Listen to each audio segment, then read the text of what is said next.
Welcome to VH1's 100 Greatest Women of Rock and Roll. I'm Courtney Cox, and I'll be your guide through this hour of rock and roll history. The way we see it, making great music has nothing to do with gender. But for those who still believe that rock is a male art form, stay tuned because we've got 20 more of the most important and influential artists in the history of rock and roll. And there's not a single male among them. Before we continue our journey to the top, check out who you may have missed in the preceding hours.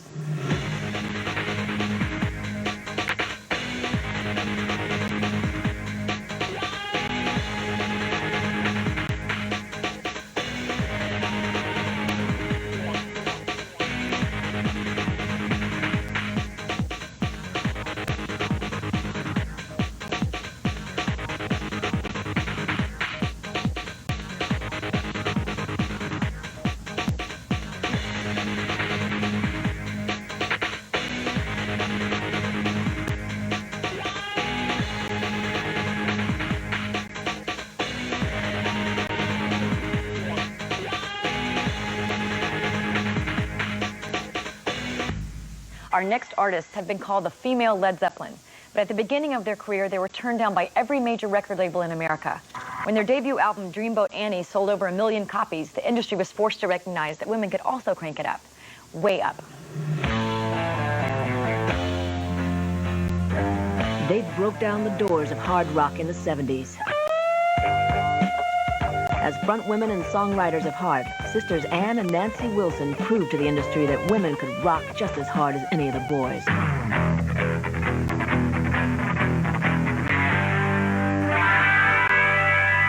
Establishing themselves as serious musicians, Nancy became one of the first female guitar heroes, and no one could argue the power of Ann's voice.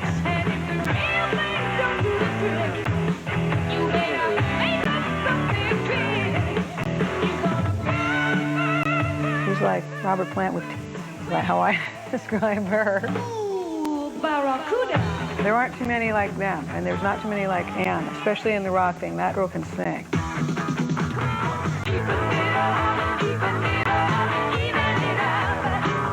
Ann and Nancy, you've got some great songs. Really, really great songs. What about love? Don't you want someone to care about you? These dreams go on when they're close. I would actually sit there and cry in concerts and watch her. Just so much attitude.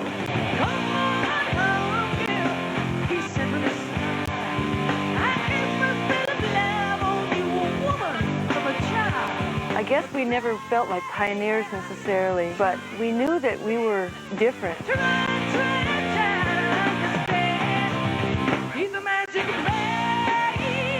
What we were trying to do was to be cool examples of how women or girls can go up there and be strong and be equal to men, be okay in the context of a heavy-handed rock experience.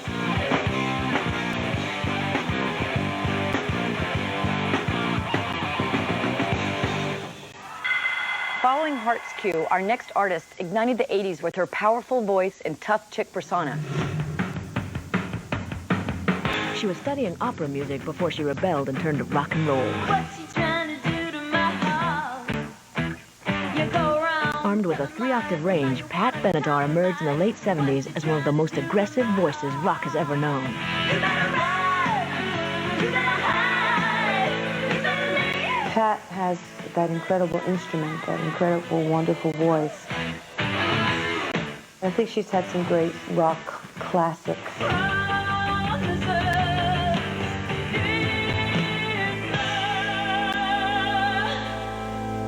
Yeah, she's a rock chick, for sure.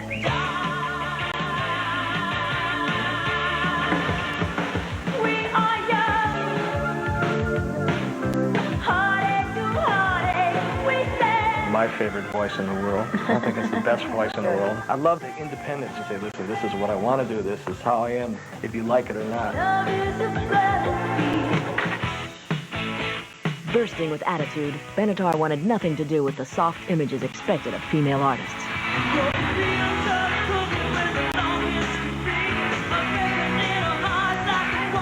I was ready to rock. I was absolutely militant and ready to go.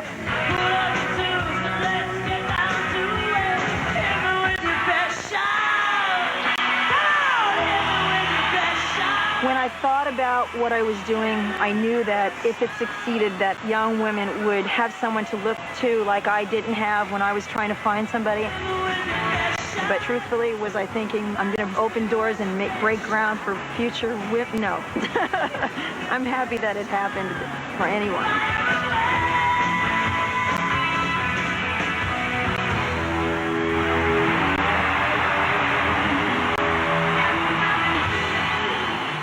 The artist at number 38 is one of the most successful female singers of all time. It's the first of her 2 appearances in our special, but this time she's going solo.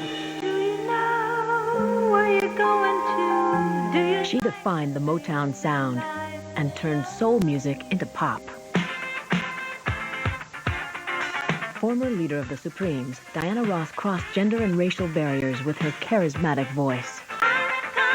As a solo artist, she matured into the original diva, an epic performer who scored nearly 30 hits throughout 3 decades.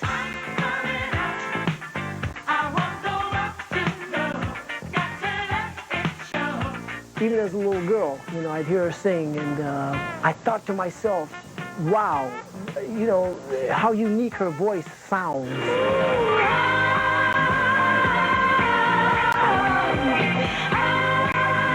Diana Ross became a monumental role model for African American women who watched her conquer the world beaming.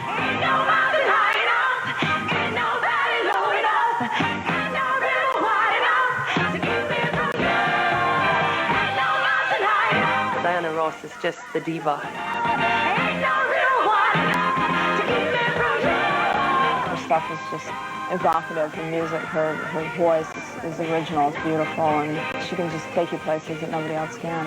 Reach out and touch somebody's hand. Make this world a better place. Diana Ross was the bomb because she ruled in the 60s, but that wasn't good enough because then she had to come back in the 70s and in the 80s and take over once again.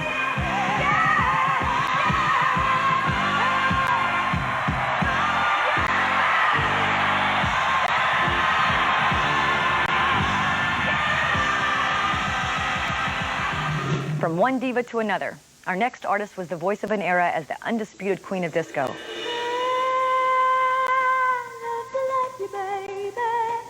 Some say the disco era produced only one bona fide talent, Donna Summer, whose voice rang out long after the disco party was over.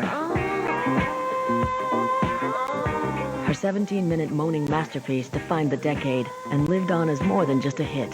It was a statement. For millions flocking to the dance floors in search of transcendence, Summer's voice was the perfect medium to help them find it.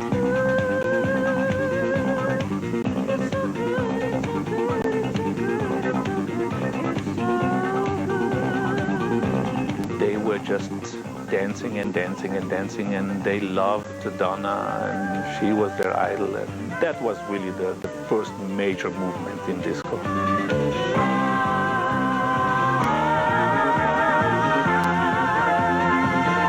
I remember Brian Eno running into my room with a single in his hand. He said, "I've heard the future." That Teutonic drumming, that black voice, this is fantastic.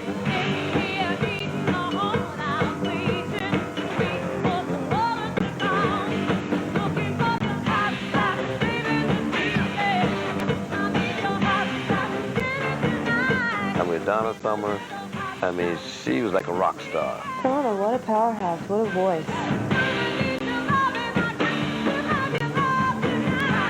Great material. She was very strong. In the late 70s, the disco movement was just a voice. That wasn't the case with Donna Summer, and that's probably why her songs still live today.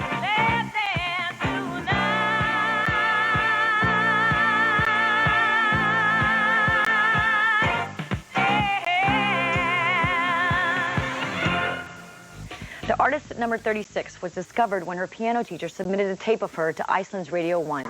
The station actually aired the tape, which subsequently earned her a record contract at age 11.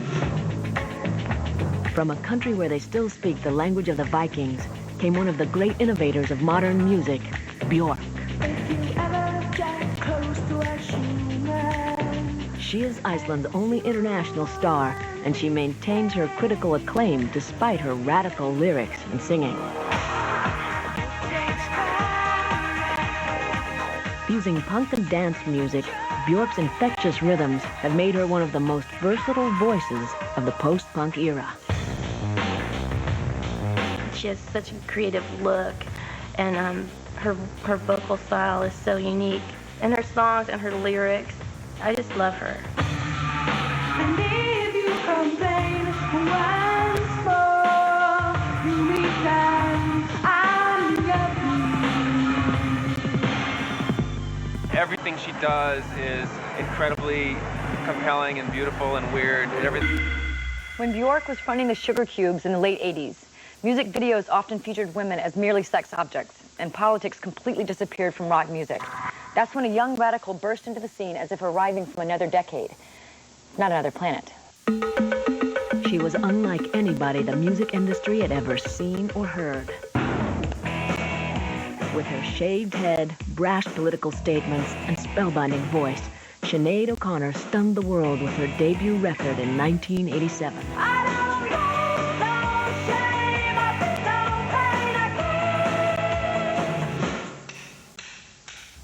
In the years that followed, she declared war on America, the music industry, and the press, and prevailed as one of the most brilliant, fearless, and unapologetic artists of her generation.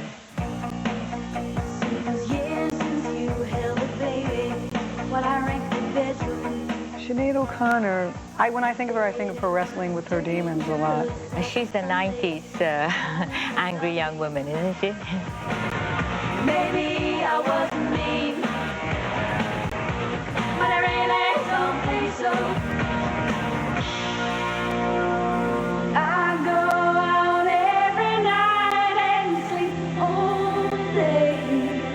I always said I thought she shaved her head because she was too beautiful, and that she was afraid that she wouldn't be taken seriously if she had hair. I went to the doctor and guess what he told me? For such a little tiny person, there's a lot of her. 'Cause nothing compares. And that beautiful voice. Nothing compares to you. While Sinead created a defining self-image with her bald head, this next performer is known for her gorgeous, big, blonde wigs. She grew up in a family of 12 children in the mountains of Tennessee. And her parents were so poor, they paid the doctor who delivered her in cornmeal. But Dolly Parton was blessed with a perfect voice, an hourglass figure, and a charm that has made her the icon of modern country music. You come back again, looking better than anybody has a right to. Well, Dolly's voice just thrilled me the first time I heard it. And then discovering that she was such an amazing writer. Because I think that women that also write as well as sing has always impressed me and inspired me.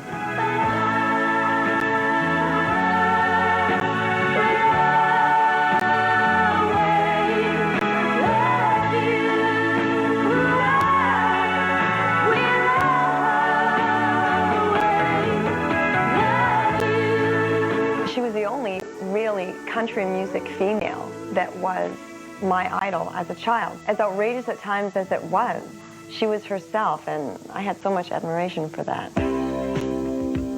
My music is the main love of my life, and I think it was my songs and my music that got me out of the Smokies and that brought me here. Islands in the stream, that is what we are. I had always believed that I would be a star, and the word star to me just meant whatever I would be doing that would put me on stage and put me where people could see me and I could see people, and we could share this wonderful feeling that you give back and forth. From one lover to another. This next artist followed Dolly's path, recording country music that crossed over into the mainstream. But there was nothing mainstream about this gender bender.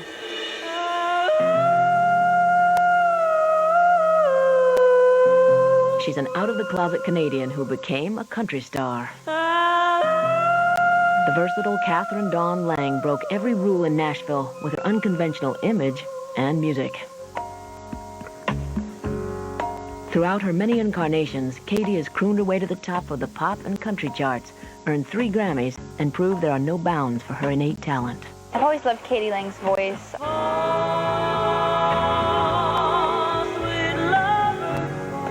I like seeing women that make it on the sheer strength of their talent.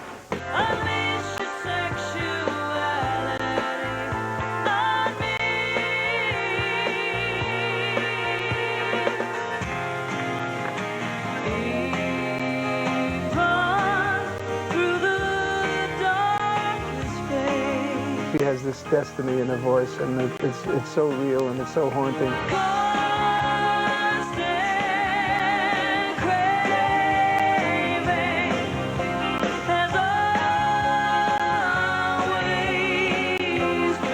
As long as we're alive, you'll hear about Katie Lang. She'll be around forever.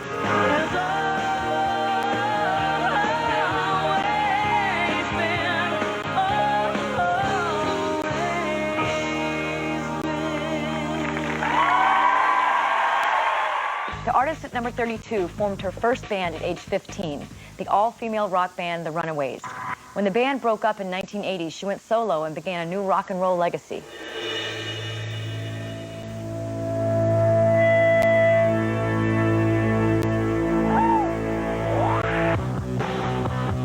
As leader of the pioneering rock group The Runaways, Joan Jett was a punk before punk was invented. A hard rock icon before anyone ever heard of a woman playing hard rock. Snarling and fierce, dressed in leather, Joan Jett created a whole new space for women in music. A place where they could wield a guitar, play loudly, and apologize to no one. She was such a hard ass. She was great. I mean, I was like Marie Osmond compared to her. You know, she was so hardcore.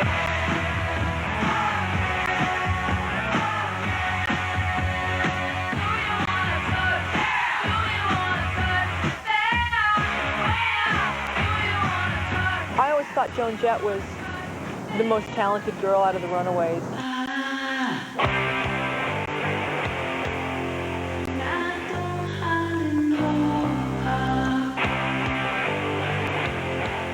Joan is a really good singer, and there's no gimmicks or anything with her. She really is dedicated to what she does.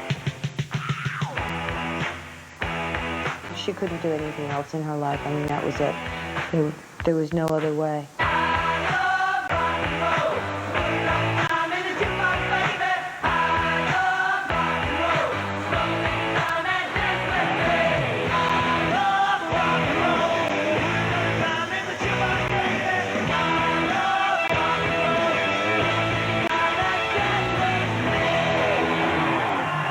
Our next artist continues to be incredibly successful as a singer, actress, producer, and director. But to us, she's simply Barbara. To her, singing was a mere stepping stone to the stage. But from the very beginning, it was Barbra Streisand's voice that won her the passionate love of millions. It is simply one of the most exquisite instruments ever recorded in popular music. Soft as an easy chair. A wonderful instrument. Wonderful instrument. She's got chords that a lot of people wish they had.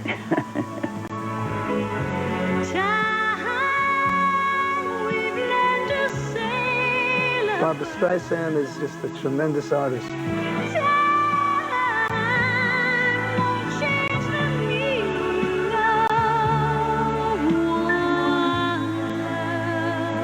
The person that I look up to the most in show business. As an actress, as a singer, definitely, as a woman, is definitely Barbra Streisand.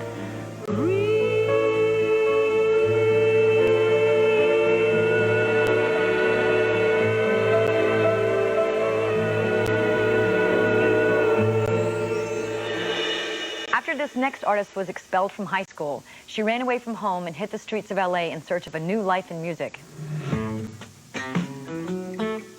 Rickie Lee Jones shied away from the glamorous roles reserved for women in pop music.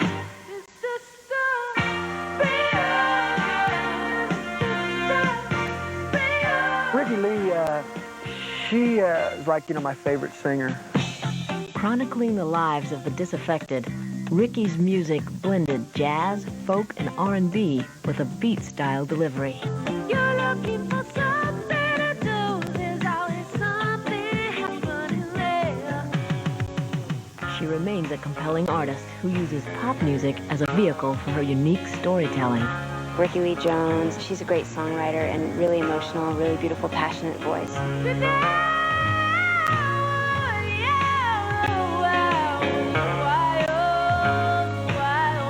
It's not enough to have a good voice, it's what you do with it. And certainly, when you hear Ricky Lee Jones, you know who it is.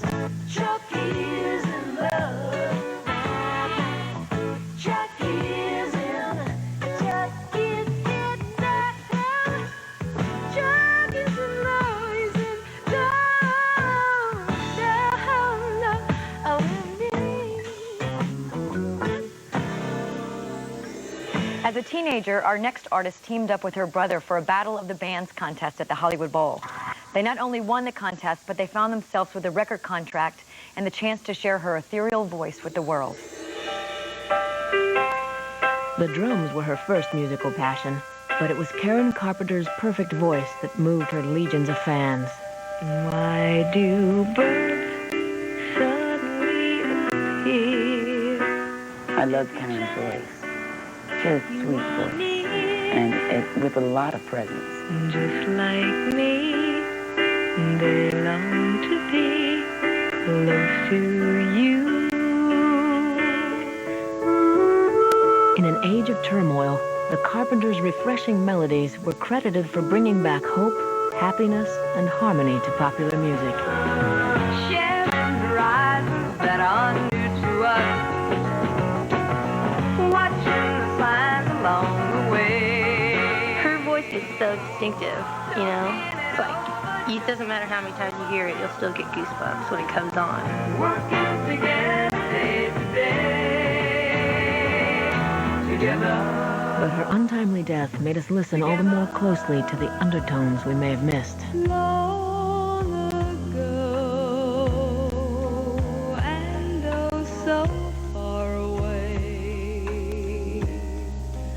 I fell in love with you. She had this voice that was bigger than what they were supposed to be, what their image was. And, it has this incredible, sort of sexy and sad thing about it. Don't you remember you told me you loved me, baby? You said you'd be coming back this way again, baby. Baby, baby, baby, baby, oh baby. I love you, I really do.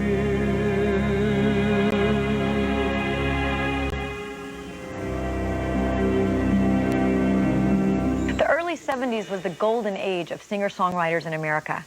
At that time, Paul Simon called the artist at number 28 the most interesting personality. The daughter of publishing legend Richard Simon, Carly was raised among the elite, where she cultivated her witty outlook on society. Things happen and I make notes. So I was at a party and somebody walked into the party and somebody said to me, look, don't they look like they've just walked onto a yacht? And I thought, yeah, that might be a good opening for a song, so I wrote it down. You walked into the party like you were walking onto a yacht. Your hat strategic. You hear things all around you, and the trick is to just remember them, is to just write them down so that, you can use them somewhere. Carly's a great singer-songwriter. I wasn't looking, but somehow you found me. She's always been her own woman in music, writing her own stuff and being really involved with it. Anybody that can do that, you have to have a lot of respect for. Nobody does it better. Nobody does it. Her introspective lyrics seemed to map the hearts of a whole generation.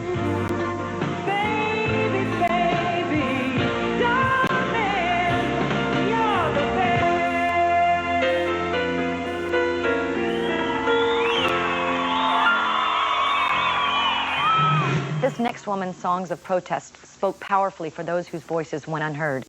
When you're given a draft card, a deed of ownership, during conscription, Joan Baez used her crystalline soprano voice as an instrument for social change. The purity of her voice, it was so absolutely beautiful. There was something very deeply moving and spiritual about the combination of her voice and those lyrics. A tireless civil rights and anti-war activist, Baez was not only the voice of the 60s, she was also its conscience. The machine guns are roaring, the puppets heave rocks, and fiends nail time bombs to the hands of the clocks. We appreciated her politics and her career, and she's a strong woman. She was just my hero for being a political activist and for just the absolute aching beauty of her voice. But farewell, Angelina, the sky is erupting. I must go where it's quiet.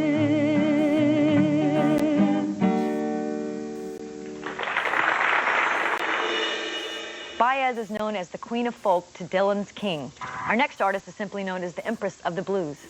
My man's got a heart like a rocket in the sea. She inspired a generation of American music by virtually living the blues. Bessie Smith grew up a poor orphan in Chattanooga, Tennessee, where she sang on street corners for pocket change.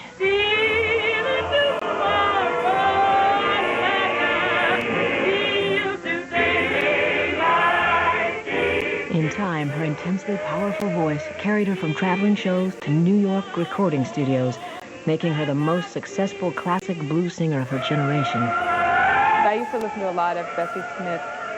Something about the texture of her voice I really liked, and I liked her lyrics a lot. When you hear Bessie Smith sing St. Louis Blues, you know she was feeling it.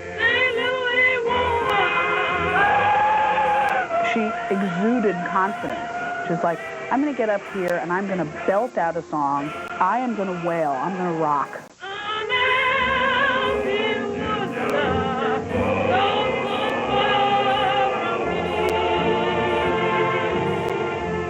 Janis Joplin said she owed her career to Bessie. And upon finding out that Bessie had been laid to rest with no headstone, she paid for a monument to be constructed at her gravesite. She was a reluctant pop star whose young soprano voice came to life in the mid-60s. I saw her talking about her first appearance on British TV as tears go by. She said she was so nervous that she was frozen. She couldn't move it. Those big eyes. She looked so sweet and so pretty. But mid-career, Marianne Faithfull tired of just looking pretty, and her voice dropped to a new register. A register better suited to convey the pain she had suffered. Usually, if you have that kind of incredible success with one type of voice, then you stick to it. But she transformed herself into something else again. And now I think she's better now. Faithfull's unsparing lyrics made her a pioneer of the raw, jagged female music that was to come. Marianne Faithfull's Broken English album was one of the first albums that really had adult lyrics and dealt with relationships in a grown-up way.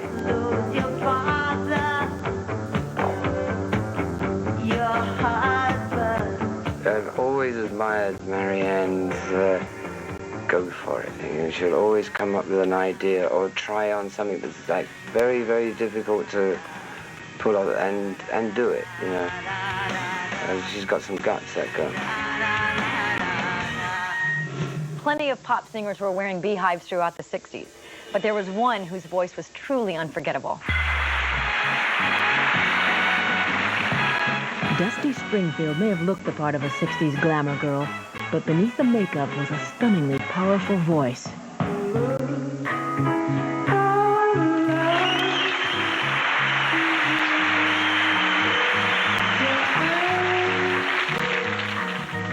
Who could listen to that and not melt.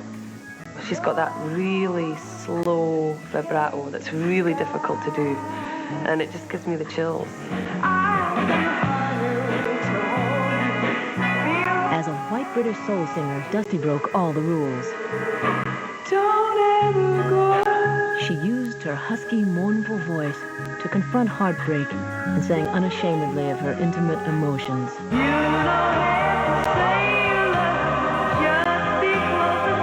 Dusty Springfield is one of the great women singers of the last 30 years. Her album, like Dusty in Memphis, is a classic album. Billy Ray was a preacher's son. When his daddy would visit, he'd come along. When we gathered around and started talking. Dusty Springfield had one of the best contemporary voices of the pop music era. And there's still, I've known, there's very few voices today that I've heard that have been as good. The only boy who could ever reach me was the son of a preacher man. The only one who could ever teach me was the son of a preacher man. Yes, he was. Dusty Springfield is the female vocalist, in my mind, who deserves a place in history. There's no color to her voice. You know, everybody loves her. She doesn't belong just to the English. She belongs to the entire universe. We love the sound of her voice. And the only one who could ever teach me was the son of a preacher man. The only boy who could ever reach me was the son of a preacher man. Yes, he was. He was. In 1966, Dusty had a dispute with legendary jazz drummer Buddy Rich, who was enraged that Dusty received top billing over him. After he called her every name in the book, Dusty replied in a ladylike fashion by punching him in the face. Our next band had many disputes of their own, usually within the group, though. They transformed their folk roots into pop hits that defined their California lifestyle. All the leaves are brown, and the sky is gray, and the sky is gray. The Mamas and the Papas had a chemistry between them that made them truly extraordinary. The beautiful former model Michelle Phillips and the defiantly charming Cass Elliot provided contrasting images of female power.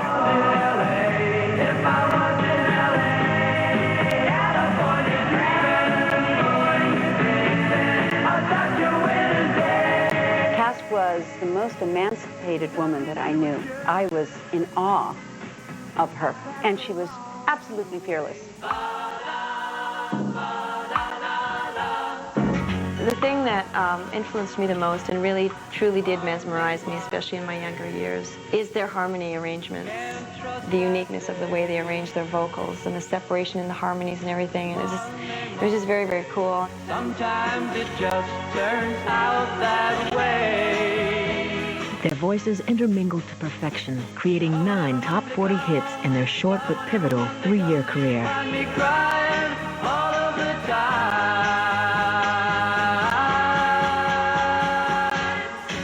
When the Mamas and the Papas regrouped in 1982, John Phillips replaced former wife Michelle with daughter actress Mackenzie Phillips. She's a country legend who began her career as a folk singer in the coffee houses of New York.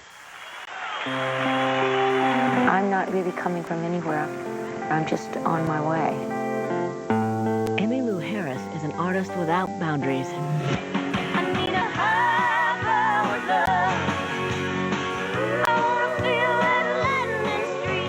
In her 29 years of making music, she's sailed beyond horizons of folk, pop, and country.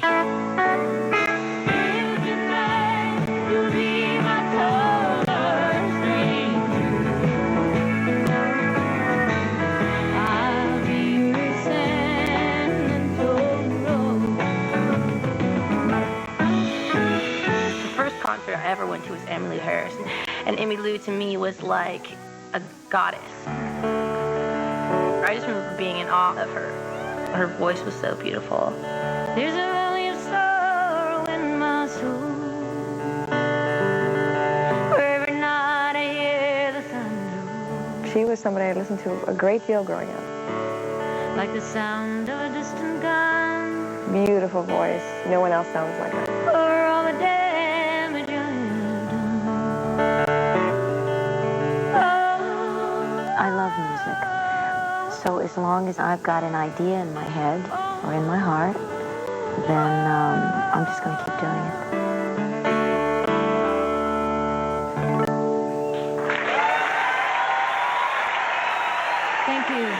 Early in her career, Emmylou was taken under the wing of the artist at number 21, who became the highest paid woman in rock in the 70s.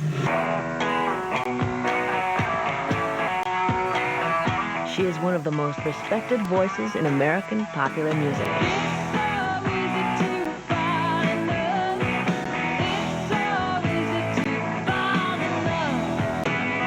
Linda Ronstadt always seemed to me to be somebody who was very, very vital and, you know, sort of an electric presence. By the 1970s, she was a reluctant star and an even more reluctant sex symbol.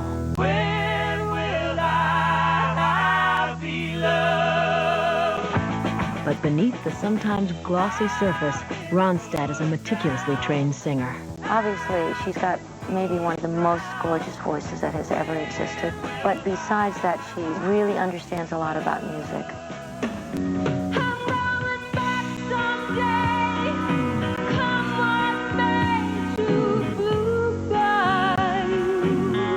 She's got that little special thing in her voice, that unique thing where kind of Patsy Cline had it, you know, where she's crying when she's singing. You hear that little break in her voice. I just think she's very gifted.